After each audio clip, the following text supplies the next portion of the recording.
দর্শক পূর্বাপরে আপনাদের সবাইকে স্বাগত জানাচ্ছি। আমি শেখ ফাতেমা বালা। আপনারা যেমনটা জানেন যে চ্যানেল 24 এর শুক্র আর শনিবারের নিয়মিত আয়োজন এই পূর্বাপর। আজকে আমাদের বিষয় নির্ধারণ করা হয়েছে সংলাপ, এবং আমাদের সাথে এই বিষয়ে কথা বলতে স্টুডিওতে এসে উপস্থিত রয়েছেন বাংলাদেশ আওয়ামী লীগের সহ সম্পাদক রাশিদ রহমান, এবং সেই সাথে আছেন সুপ্রিম কোর্টের আইনজীবী ব্যারিস্টার রুমিন ফারহানা। আপনারা দুজনকে অসংখ্য ধন্যবাদ স্টুডিওতে এসে অংশগ্রহণ করার জন্য। দর্শক, আজকে আমরা সংলাপ বিষয়ে কথা বলবো, এবং এই বিষয়ে আপনাদের কোনো মতামত কিংবা প্রশ্ন আমাদেরকে জানাতে হবে স্কলে দেওয়া নাম্বারে আমাদেরকে ফোন করতে হবে। সংলাপ, গত কয়েকদিনে যে কথাটা আমরা সবচেয়ে বেশিবার শুনেছি, এবং যে শব্দটির উপর এখনো ভরসা রাখে নাগরিক সমাজ থেকে শুরু করে আপামর জনতা সবাই। বিএনপি নেতৃত্বাধীন 20 দলীয় জোটের ডাকা টানা অবরোধ, হরতাল, এরপর সহিংসতা, সব মিলিয়ে এই সংলাপটাই হয়তো এখন সবচেয়ে বেশি জরুরি। এই বিষয়ে আজকে আমরা পুরোটা সময় জুড়ে কথা বলবো। প্রথমে আমি চলে যাচ্ছি রাশিদ রহমান আপনার কাছে। আপনি যদি এই সংলাপের বিষয় এবং এখনকার যে পরিস্থিতি, এই বিষয়ে আপনার মতামতটা তুলে ধরতেন। ধন্যবাদ। আপামর জনগণ সংলাপের পক্ষে কিনা আপনি শুরু করলেন সেটা সম্বন্ধে আমার সন্দেহ আছে। আর নাগরিক সমাজ বা সুধীজন যাকে আমরা বলা হই, তার কতটুকু অংশ সংলাপের পক্ষে, আমি ওই জায়গায় যাচ্ছি, সেটা নিয়ে আমারও সন্দেহ আছে। এখন ঘটনা হচ্ছে কি, জীবনে বেঁচে থাকে একটা সংলাপ ইটসেলফ। আপনি যদি একক কোনো ব্যক্তিও হন, কোনো বিচ্ছিন্ন জঙ্গলে যদি আপনি অবস্থান করেন, তারপরেও কিন্তু আপনার পারিপার্শ্বিকতার সাথে সংলাপ করে আপনাকে বেঁচে থাকতে হবে। সংসার জীবনেও তাই। সংলাপের বিরোধিতা আসলে করার কিছু নাই। এখানে যেই সংলাপটির কথা বাংলাদেশের বর্তমান রাজনৈতিক প্রেক্ষাপটে উঠে এসেছে, সেই সংলাপটিতে আপত্তি হচ্ছে এই জায়গায় যে আমরা সাক্ষাৎ সন্ত্রাস বা নাশকতার কাছে পরাস্ত হয়ে, নতজানু হয়ে সংলাপের দিকে ধাবিত হব কিনা।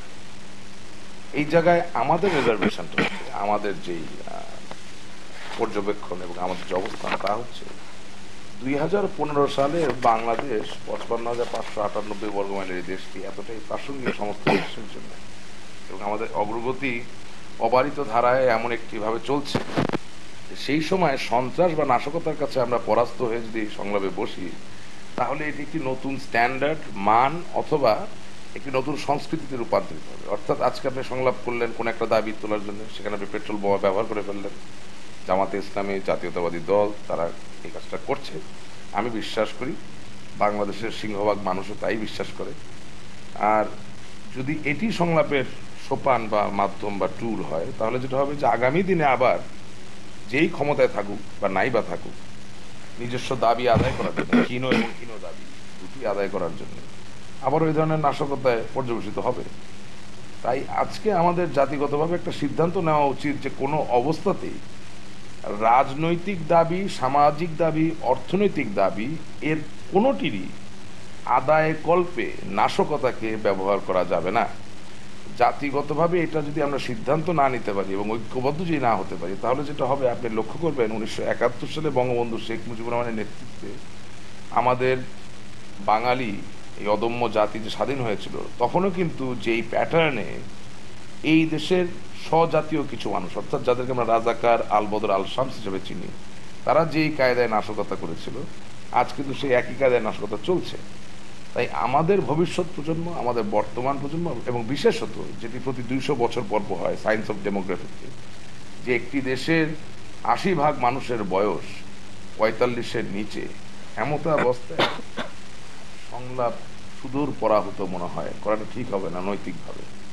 এছাড়া আপনার দাবি থাকতে পারে, ভালো লাগা ভালো না লাগা থাকতে পারে, সেটা রাজনৈতিক আন্দোলন গড়ে তোলার মধ্য দিয়ে, জনসমর্থন গড়ে তোলার মধ্য দিয়ে সংলাপের আলাপ আসতেই পারে, চেষ্টা করা যেতেই পারে। এবং এটাও আপনাকে বলতে চাই, রাজনীতিতে কিন্তু শর্টকাট বলে কিছু নাই। অর্থাৎ আমার মনে হলো যে পেট্রোল বোমা মারলাম, সরকার পরাস্ত হয়ে যাবে, that is not the way.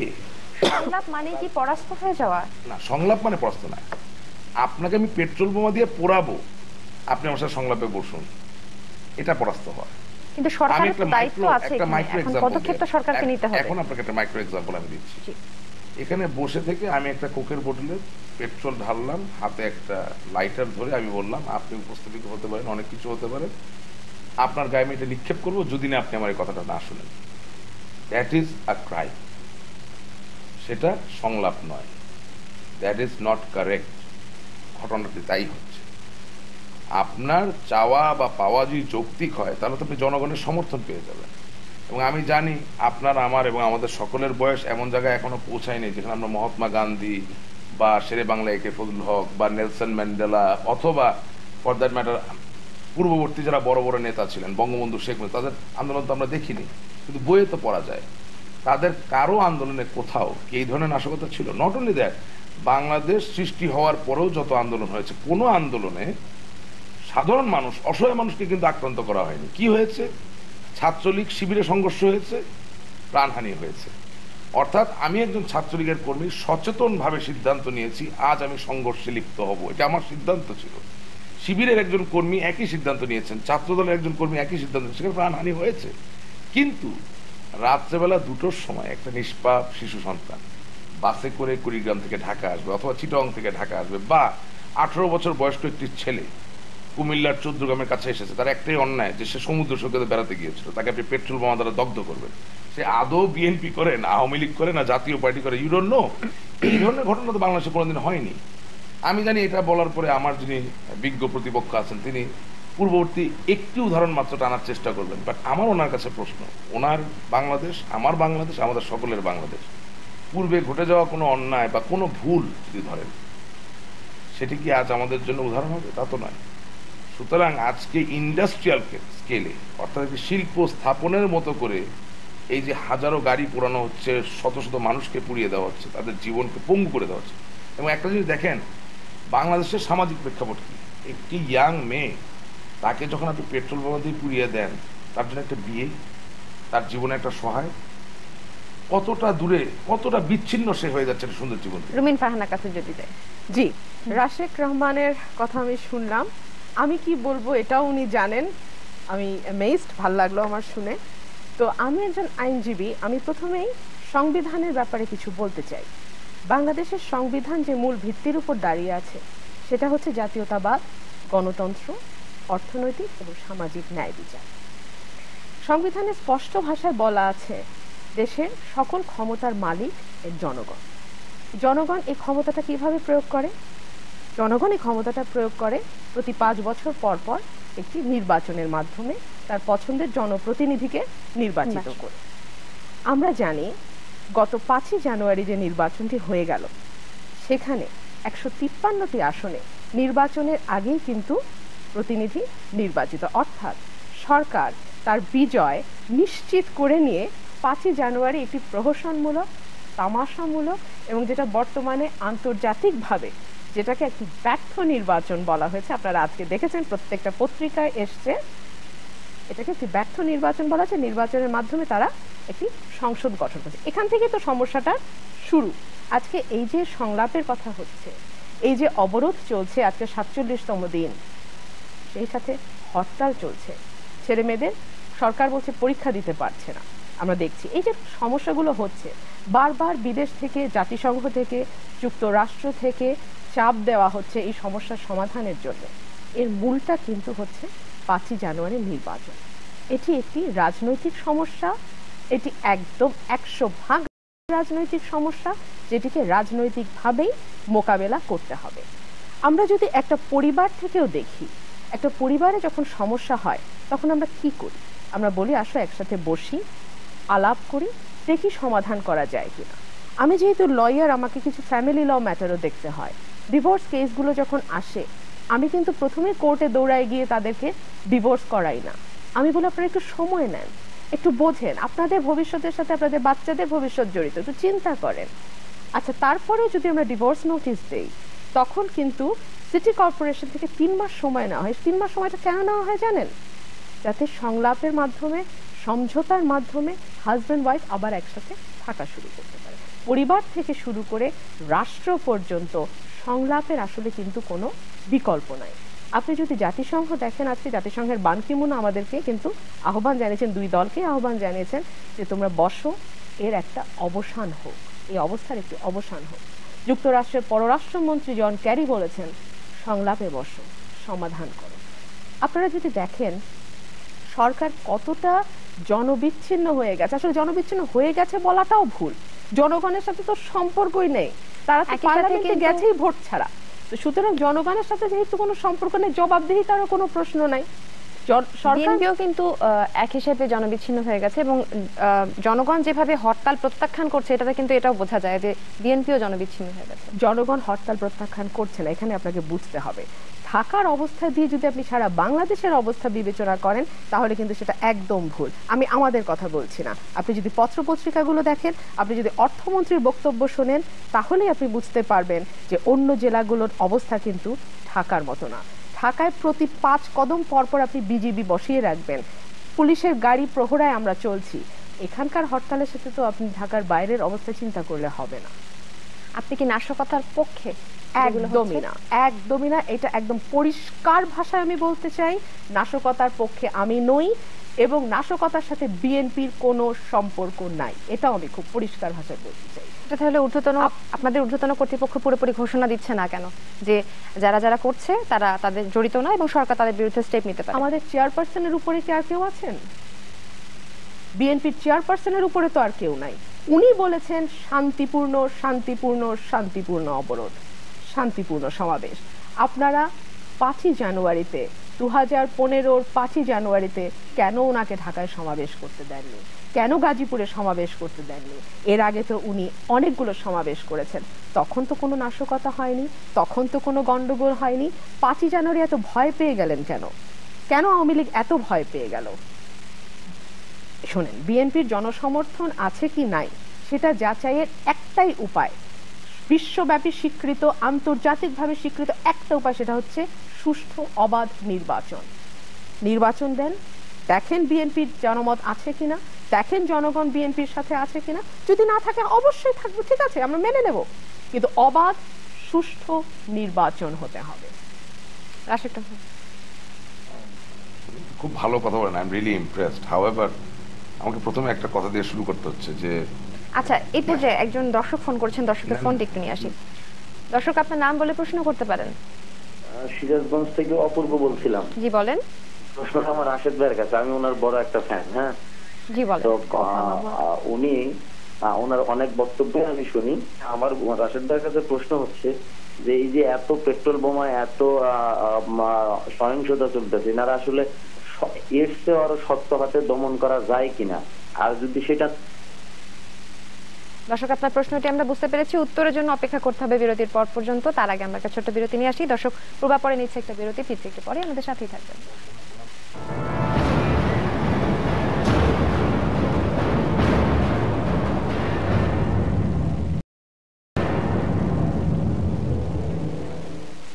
বিরতির পর আরো একবার স্বাগত। পূর্বাপরে কথা বলছিলাম সংলাপ বিষয় এবং বিরতির আগে একজন দর্শক, সিরাজগঞ্জ থেকে অপূর্ব নামে একজন দর্শক ফোন করেছিলেন এবং প্রশ্ন করেছিলেন রাশেদ রহমানের কাছে যে শক্ত হাতে এই পরিস্থিতি দমন করা যায় কিনা।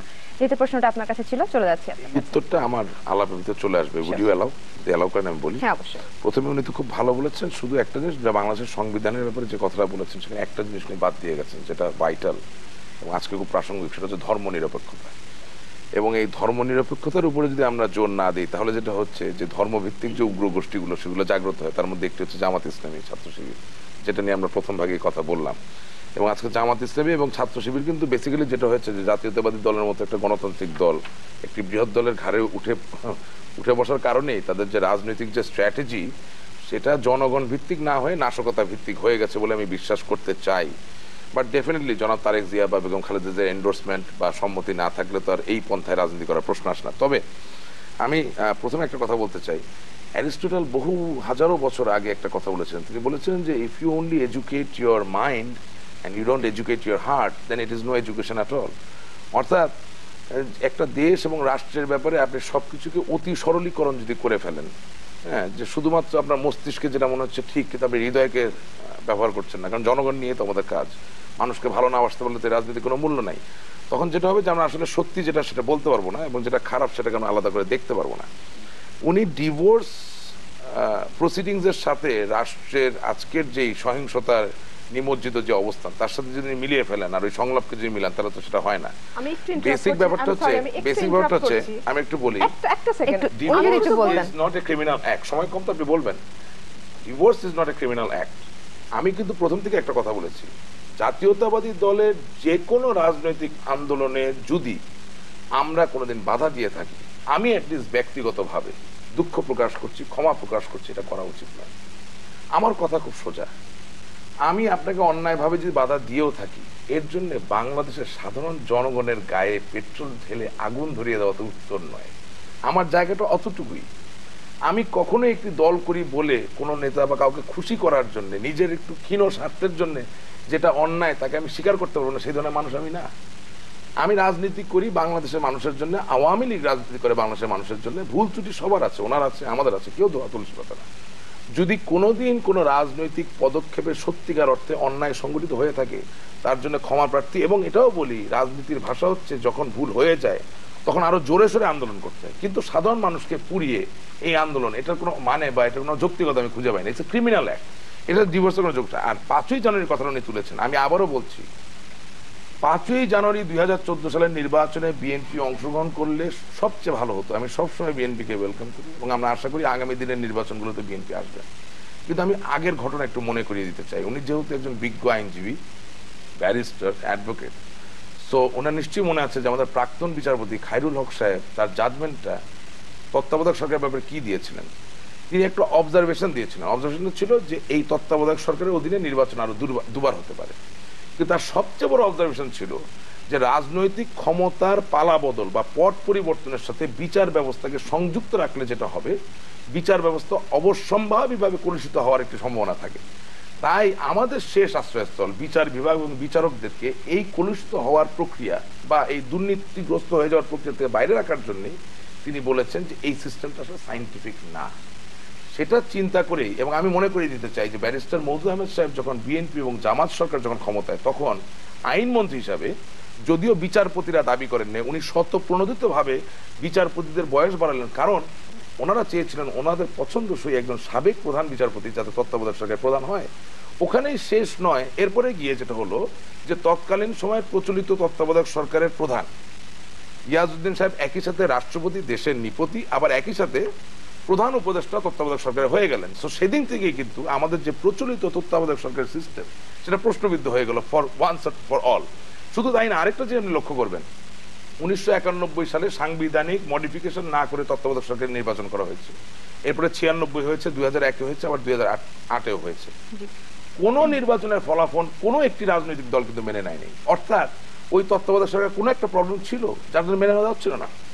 এমত অবস্থায় জননেত্রী শেখ হাসিনা, বঙ্গবন্ধুর কন্যা, তিনি বাংলাদেশের প্রধানমন্ত্রী হিসাবে সম্মানিত মাননীয় সাবেক বিরোধী দলীয় নেত্রী বেগম খালেদা জিয়াকে আহ্বান জানালেন যে আমরা একটি তত্ত্বাবধায়ক সরকার বানাই। Mind you, the word is তত্ত্বাবধায়ক সরকার। সেই তত্ত্বাবধায়ক সরকারে আপনি হবেন স্বরাষ্ট্রমন্ত্রী এবং আরো 5টি মন্ত্রণালয় পাবেন, কিন্তু শর্ত একটি, যে তত্ত্বাবধায়ক সরকারের প্রত্যেক সদস্য হবেন জনগণের সরাসরি নির্বাচনে নির্বাচিত সংসদ সদস্য। সেই সময় কিন্তু জাতীয়তাবাদী দলের সংসদ সদস্য ছিল, আওয়ামী লীগেরও ছিল। এর কারণটা হচ্ছে যে রাজনৈতিক বিবর্তন কখন হয়, যখন একটা দেশের গুরুত্ব বাড়ে, যখন একটা দেশের প্রবৃদ্ধি, উন্নয়ন বাড়ে এবং সমস্ত বিশ্বের কাছে বাংলাদেশ যত প্রাসঙ্গিক হয়ে উঠছে, তার কারণে বাংলাদেশের শাসনভার, এই প্রজাতন্ত্রের শাসনভার 1 সেকেন্ডের জন্য একজন অনির্বাচিত ব্যক্তির কাছে দেওয়া যায় না। এখন আমার কথা হচ্ছে, এই প্রস্তাবনা বেগম খালেদা জিয়ার ভালো না লাগতেই পারে। তিনি বলতেন যে ঠিক আছে আমি আসছি, সামনাসামনি কথা বলবো। সামনাসামনি গিয়েও তিনি প্রস্তাব করতে পারতেন যেটি পরিবর্তন করুন। প্রবলেম হচ্ছে উনি এককভাবে ওনার দলের কোনো কমিটি, কোনো নেতাকর্মীর সাথে কথা না বলে, ওয়ার্ড, ইউনিয়ন, থানা, জেলা, কেন্দ্র, কোনো পর্যায়ের কমিটির সাথে কথা না বলে এককভাবে অগণতান্ত্রিকভাবে নির্বাচন না করার সিদ্ধান্ত নিলেন।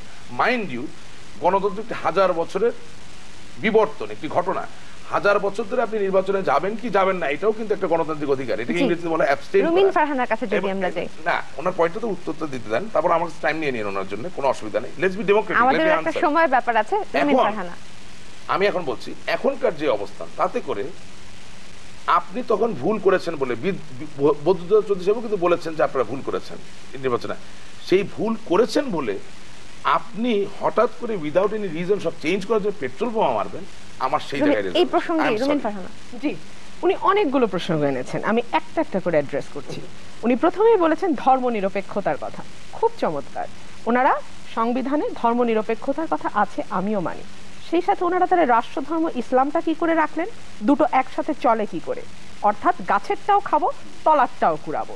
দেশের মানুষের সেন্টিমেন্ট অনুযায়ী রাষ্ট্রধর্ম ইসলামটাও রাখবো, আবার আমরা সেকুলার বলে ধর্মনিরপেক্ষতাও আমরা সংবিধানে রাখবো। এই হলো আওয়ামী লীগ। আচ্ছা, জামাতের সাথে বিএনপি নিয়ে ওনাদের তো অনেক রকম প্রশ্ন। জামাতের সঙ্গে বিএনপির জোটটা আমি বারবার বলেছি, বহু চ্যানেলে বলেছি, আজকে আবারও বলছি, এটা একদমই একটা রাজনৈতিক নির্বাচনী জোট, ভোটের জন্য জোট। আমাদের আদর্শিক কোনো মিল কোনোদিনই ছিল না। আসলে 20টা দল মিলে একটা জোট হয়েছে। 20টা দলের সবাই তো আর এক নীতিতে, এক আদর্শে বিশ্বাস করে না, তাহলে তার 20টা ভিন্ন ভিন্ন দলই হতো না। সেই 20টা দলের একটা দল জামাত। ওনারা তো এখন পুরো সংসদ জুড়ে ওনারা ব্যান করে দেখ না জামাতকে, কেন করছে না? করছে না এ কারণেই যে তাহলে ওনারা জঙ্গি এবং চেতনা নিয়ে যে ব্যবসাটা শুরু করেছেন ওই ব্যবসাটা চলবে না। সে কারণে জামাতকে আওয়ামী লীগের স্বার্থে আওয়ামী লীগের পুষে রাখতে হবে। 96 সালে জামাতের সঙ্গে ওনারা জোট বাঁধেননি, বেঁধে ওনারা তত্ত্বাবধায়ক সরকার আনেননি, এনেছেন। এখন যখন আমি আপনাকে ইন্টারাপ্ট করিনি রাশেক, আমি আপনাকে ইন্টারাপ্ট করিনি। ওনারা জোট বেঁধেছেন, ওনারা নির্বাচন করেছেন, তত্ত্বাবধায়ক সরকার এনেছেন। কিন্তু যখন ওনারা দেখলেন তত্ত্বাবধায়ক সরকার থাকলে তো আর ক্ষমতায় থাকা যাবে না, তখন ওনারা তত্ত্বাবধায়ক সরকারটাকে আদালতের ঘাড়ে বন্দুক রেখে বাতিল করলেন। এখানে আরেকটা কথা আমার বলে রাখা উচিত, খায়রুল হক সাহেব যে রায় দিয়েছেন এখানে পরিষ্কার বলা আছে, যদি সংসদ মনে করে তাহলে পরবর্তী 2টা নির্বাচন তত্ত্বাবধায়ক সরকারের অধীনে হতে পারে।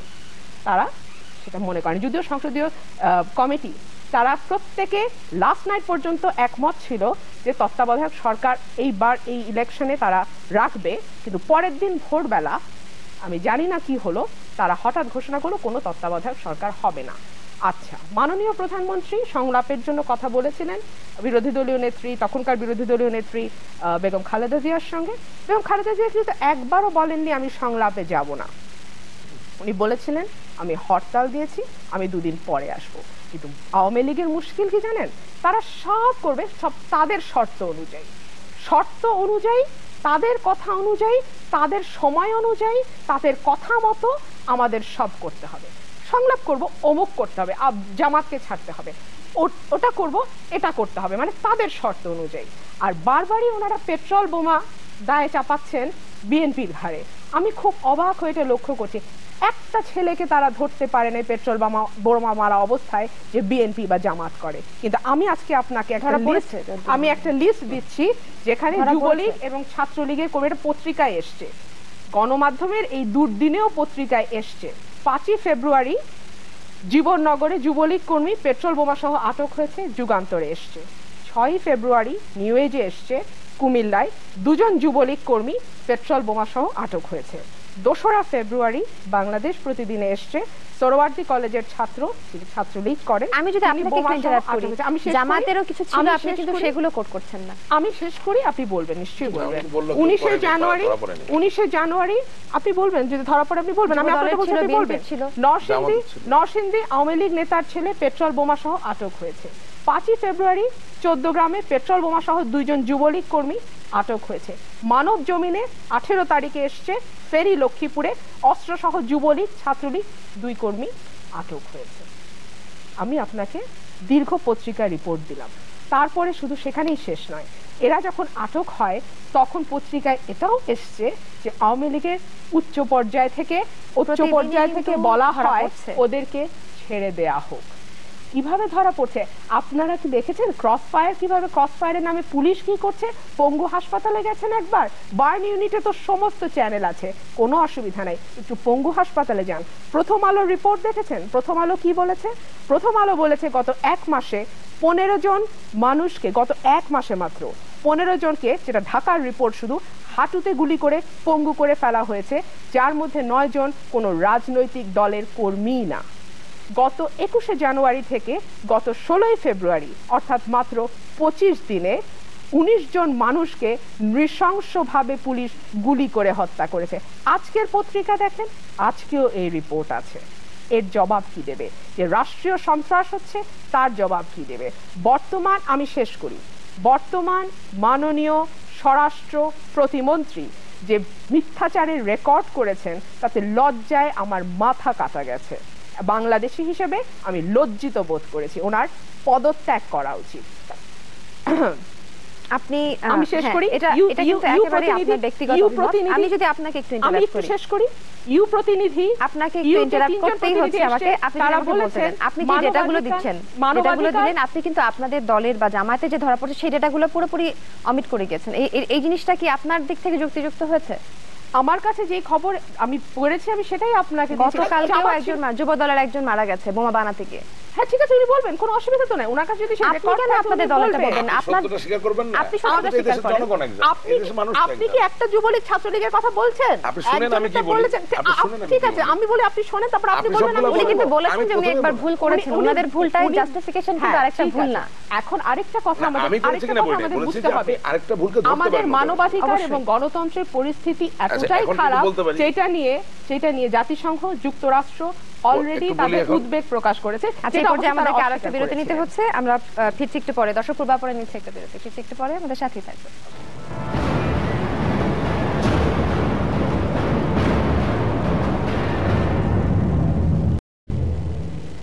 পূর্বাপরে আরো একবার স্বাগত। কথা বলছিলাম সংলাপ বিষয়ে, এবং বিরতির আগে যেহেতু রুমিন ফারহানা কথা বলছিলাম, আমি এবারে রাশেক রহমান আপনার কাছে চলে যাব। এবং যেহেতু এটা আমাদের শেষ অংশ, আমরা যদি যাই যে কোন ধরনের সমাধান হতে পারে, আসলে এই পর্যায়ে কি হতে পারে আপনার কাছে? না, আজকে তো ব্যারিস্টার রুমিনের কথা শুনে আমি যা বুঝলাম, আসলে সমাধান হওয়ার কথা না। এর কারণ হচ্ছে কি, আমরা যদি দেশের ক্রান্তি লগ্নের সত্যটাকে আলিঙ্গন না করতে পারি, তাহলে সংলাপ বলেন বা যাই যে ধরনের সমাধানী বলেন প্রশ্ন আসে না।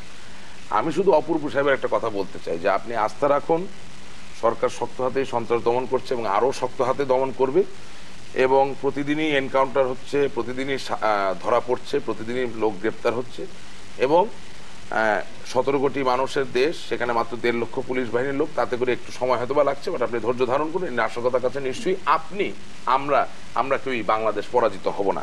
আমি শুধু হরতালের ব্যাপারে একটা কথা বলি। উনি একটু আগে বলেছিলেন যে গাড়ি ঘোড়া তো চলবেই, কারণ মোড়ে মোড়ে বিজিবি দেওয়া। হরতাল কখন সফল হয়? যখন আপনি মানসিকভাবে হরতালটা মেনে নেন, অর্থাৎ বিজিবি থাকুক, আর্মি থাকুক, তারপরে আমি আমার গাড়ি বের করবো না, কারণ আমি জাতীয়তাবাদী দলের হরতালটা মনে প্রাণে সমর্থন করি। হরতালের মানেটা বোধহয় উনি ভুলে গেছেন।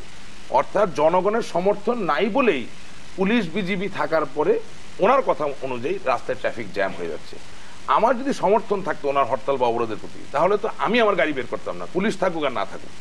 কিন্তু বাস্তবতা হচ্ছে, নিরাপত্তা পেলে, নিরাপত্তার আশ্বাস পেলে মানুষ আর কোনো অবস্থাতেই জাতীয়তাবাদী দল এবং জামাতের অবরোধ বা হরতাল মানতে চায় না। এই প্রসঙ্গে একটা কথা বলি। বিএনপির স্থায়ী কমিটির সদস্য এবং সাবেক মাননীয় প্রতিমন্ত্রী মেজর কামরুল ইসলাম সাহেব, ওনার বাড়িটিতে আমাদের বেগম খালেদা জিয়া কিন্তু ভাড়া থাকেন। ওনার নিজস্ব যে শিল্প প্রতিষ্ঠান, সেটি কিন্তু প্রতিনিয়ত রপ্তানি কাজ চালিয়ে যাচ্ছে এই অবরোধ এবং হরতালের ভিতরে। এখানেই আমার আপত্তি যে আপনি জনগণকে পেট্রোল বোমা দিয়ে পোড়াচ্ছেন, হরতাল ডাকছেন, অবরোধ ডাকছেন, কিন্তু আপনি আপনার নিজের ফ্যাক্টরিগুলো চালাচ্ছেন, নিজে মুনাফা করছেন। এবং আমি যদি এখন ব্যারিস্টার রুমিনকে জিজ্ঞেস করি, একটা প্রশ্ন করি, অবরোধে জনগণের কি করতে হবে, এর উত্তর উনি দিতে পারবেন না।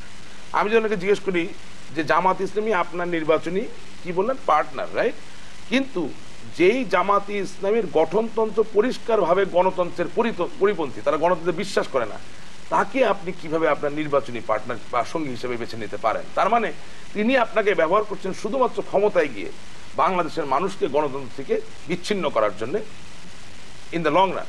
সো আপনাকে আপনার ওই জায়গাটা পরিষ্কার করতে হবে। এবং নট অনলি দ্যাট, আমি একটা থেকে পরিষ্কার করে দিতে চাই, 1996 সালে বাংলাদেশ আওয়ামী লীগের সাথে জামাত ইসলামের কোনো রকম কোনো জোট ছিল না। যেটা হয়েছিল তত্ত্বাবধায়ক সরকারের দাবিতে, তখন আওয়ামী লীগ আন্দোলন করছিল, জামাত তার মতো আন্দোলন করছিল। আমি আশা করবো আপনি একজন জ্ঞানী গুণী শিক্ষিত মানুষ, এটাকে জোর করে জোট বললে তো অসুবিধা, মানুষকে বিভ্রান্ত করা ঠিক না। অনেক সত্য কথা, অনেক যৌক্তিক কথা আছে, সেগুলো দিয়ে আপনি সত্যকে উপস্থাপন করতে পারবেন। আর উনি যুবলীগ ছাত্রলীগের কথা বলেছেন যারা পেট্রোল বোমা মারছেন, আমার ভাই চোখে পড়ে নেই কোন পত্রিকা এসেছে, বাংলাদেশে প্রতিদিন 43,60,000 দৈনিক পত্রিকা প্রচারিত এবং প্রকাশিত হয়।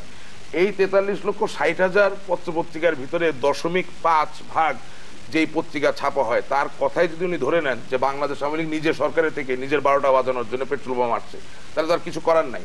আর আমার ধারণা উনি ছাড়া এই স্টুডিওতে এবং এই স্টুডিওর বাইরে দেশের প্রতিটি মানুষ আর যাই হোক মনে প্রাণে বিশ্বাস করে এবং জানে যে আসলে পেট্রোল বোমা জামাত ইসলামী, শিবির, জাতীয়তাবাদী দলের নাশকতা প্রেমী মানুষরাই করছে। আজকে যেটা হয়েছে যে এই দেশে সন্ত্রাসের আউটসোর্সিং হয়ে গেছে এবং গণমুখী আন্দোলন তারা করতে পারছেন না বলে, তাদের নেতৃত্বে দুর্বলতা আছে বলে জনাব তারেক জিয়া লন্ডনে বসে থেকে এবং মনে রাখতে হবে তার ক্ষমতার লিপ্সা, এবং বেগম খালেদা জিয়া তার জীবদ্দশায় দেখতে চান যে তার একদিন ক্ষমতায় গেলেন এমত অবস্থায় তারা পেট্রোল বোমাকে বেছে আমি একটু রুমিন ফারহানার কাছে যাচ্ছি। যেহেতু আপনারা বলছিলেন যে সরকার আপনাদের ঘাড়ে বন্দুক রেখে অনেকটা গুলি চালাচ্ছে, যেটা আপনাদের কোট আনকোট যদি করি, তাহলে এই সুযোগটা আপনারা আসলে কেন দিচ্ছেন এবং হরতাল অবরোধ এটা কেন বন্ধ করছেন না? এমনকি এসএসসি পরীক্ষায় মাঝখানে কেন কিছুটা দিন স্থিতি অবস্থার মধ্যে আমরা গেলাম না?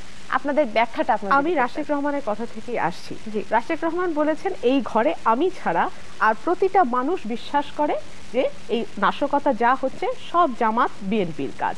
খুব ভালো কথা, তাহলে জনগণ তো বিএনপির সাথে নাই, কোনো অসুবিধা নাই। জনগণ যখন বিএনপির সাথে নাই, আপনারা একটা অবাধ সুষ্ঠু নিরপেক্ষ নির্বাচন দিয়ে দেন, সব সমস্যার সমাধান হয়ে যাবে।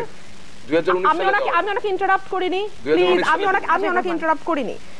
এই নির্বাচন হওয়ার পরপরই আপনার নেত্রী মাননীয় প্রধানমন্ত্রী শেখ হাসিনা বলেছিলেন যে এটা একটি নিয়ম রক্ষার নির্বাচন, আবার সব দলের অংশগ্রহণে একটি অবাধ সুষ্ঠু নির্বাচন আমরা করব। কিন্তু যেই নির্বাচনটা শেষ হয়ে গেল, সঙ্গে সঙ্গে উনি এটা ভুলে গেলেন এবং উনি মনে করলেন এখন চলে এসেছি, ব্যাস এখন আমরা কন্টিনিউ করতে পারবো, আর কোনো অসুবিধা নাই। এখন দেশে যা হচ্ছে সেটা অত্যন্ত, আমি বলবো দেশ একটা ক্রান্তিকালের মধ্যে দিয়ে যাচ্ছে। 1971 সালের পরে এত খারাপ অবস্থা সব অর্থে, গণতন্ত্র বলেন, মানবাধিকার বলেন, এত খারাপ অবস্থা কিন্তু কখনো আসেনি। এবং এইটার একমাত্র সমাধান হলো যেটা আজকে আপনাদের অনুষ্ঠানের যে বিষয়, সেটা হচ্ছে সংলাপ। ওনারা বারবার বলছেন পেট্রোল বোমা যারা মারে, নাশকতা যারা করে, অবরোধ যারা করে, হরতাল যারা করে, তাদের সঙ্গে কিসের সংলাপ? আমি খুব বিনীতভাবে রাশেক ভাইকে মনে করিয়ে দিতে চাই, বিডিআর ইনসিডেন্টে যখন 57 জন চৌকস সেনা কর্মকর্তাকে নৃশংসভাবে হত্যা করা হয়েছিল, তখনও কি আমাদের মাননীয় প্রধানমন্ত্রী সমস্যার সমাধানের জন্য তাদের সঙ্গে বসেনি? আমি শেষ করি রাশেক। যখন হিল ট্র্যাক্সে সমস্যা হচ্ছিল, তখন কি শান্তি বাহিনীর সাথে ওনারা বসেননি সমস্যার সমাধানের জন্য? যখন নাসিম সাহেব আগেরবার স্বরাষ্ট্র মন্ত্রী ছিলেন, তখন দক্ষিণ পশ্চিম অঞ্চলের সর্বহারাদের সাথে ওনারা কি তখন সংলাপে বসেননি? যখন এমনকি না, আমি শেষ করি, উনি যখন বলেছেন তখন আমি কিন্তু বলিনি, এটার উত্তরটা দেওয়া উচিত। এমনকি তারা হেফাজতের সঙ্গেও কি বসেননি? বসেছেন। কারণ এই কারণেই বসেছেন যে কোনো সংকটের একটাই সমাধান, সেটা হচ্ছে সংলাপ। সংলাপ ছাড়া কোনো সমাধান সম্ভব না। দমন, আপনারা যদি ফোয়ারার উৎস মুখ বন্ধ করে রাখেন, পানি কিন্তু খুব খারাপ ভাবে ছিটকে যাবে। দমন করে বাংলাদেশের জনগণকে কোনো কালে কেউ রাখতে পারে না। ওনাদের নেতার ভাষায় বলি, আমাদের কেউ দাবায়া রাখতে পারবে না। এটা ওনাদের নেতার ভাষা, সেটা বঙ্গবন্ধু ওনাদের নেতার ভাষা, যে দাবায় রাখা যায় না, বাংলাদেশের মানুষকে দাবায় রাখা যায় না। না, ওনাদের এবং আজকে চিন্তা করুন, জাতীয়তাবাদী দল আজকে বিডিআর সেটা ভিন্ন আলোচনা, সেখানে আমি যাব না। জাতীয়তাবাদী দল আজকে শান্তি বাহিনীর সাথে নিজেকে তুলনা করছে, অ্যামেজিং। জাতীয়তাবাদী দল আজকে সর্বহারাদের সাথে তুলনা করছে। এই তো আমি রাশেক কথা বলছি, পুরোটা সময় ইন্টারফেয়ার করে যাচ্ছেন। এইটাই আওয়ামী লীগ। আজকের আলোচনায় আওয়ামী লীগের চরিত্র বোঝা যায়। এই রাশেক যা করছে না, এটাই আওয়ামী লীগের চরিত্র। ঠিক আছে রুমিন ফারহানা, যে রাশেক রহমান, আপনি যিনি বলছিলেন, আপনি এনকাউন্টারের কথা বলছেন, আপনি যদি আপনার এনকাউন্টারের ব্যাখ্যা দিতেন এবং খুবই অল্প সময় আছে। বিডিআর বিদ্রোহের প্রত্যেক সদস্য যারা আলাপে বসেছেন তাদের সকলে সাজা হয়েছে। এটা মাফ করার সংলাপ ছিল না, জিম্মিদেরকে মুক্ত করা কিন্তু সংলাপ হয়েছিল। এবং রাজনৈতিক দৈন্যদশা কোথায় দেখেন যে আজকে জাতীয়তাবাদী দল এবং শিবির নিজেদেরকে বিডিআর বিদ্রোহ, শান্তি বাহিনী এবং সর্বহারাদের সাথে তুলনা করে। একদম না, that is exactly my point. এবং আমরা বলছি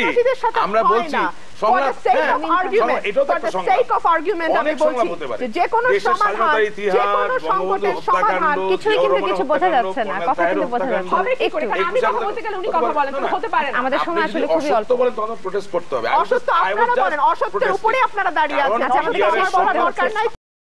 রাশেক রহমান, আপনারা একটা সুষ্ঠু নির্বাচন করেন, জনগণ কার সাথে আছে সেটা বোঝা যাবে। রাশেক রহমান, ফারহানা, আমাদেরকে শেষ করতে হচ্ছে। আমাদেরকে শেষ করতে হচ্ছে। আপনারা একটা নিরপেক্ষ নির্বাচন দেন, জনগণ কার সাথে আছে আমাদেরকে শেষ করতে হচ্ছে। আমাদের সময় একেবারেই শেষ। দর্শক, আমরা সংলাপ নিয়ে কথা বলছিলাম। সংলাপ হোক বা না হোক, এই রাজনৈতিক সমস্যার রাজনৈতিক সমাধান আসবে এই প্রত্যাশা আজকে আমরা পূর্বাপর শেষ করছি। ভালো থাকবেন সবাই, দেখা হবে আগামী দিন।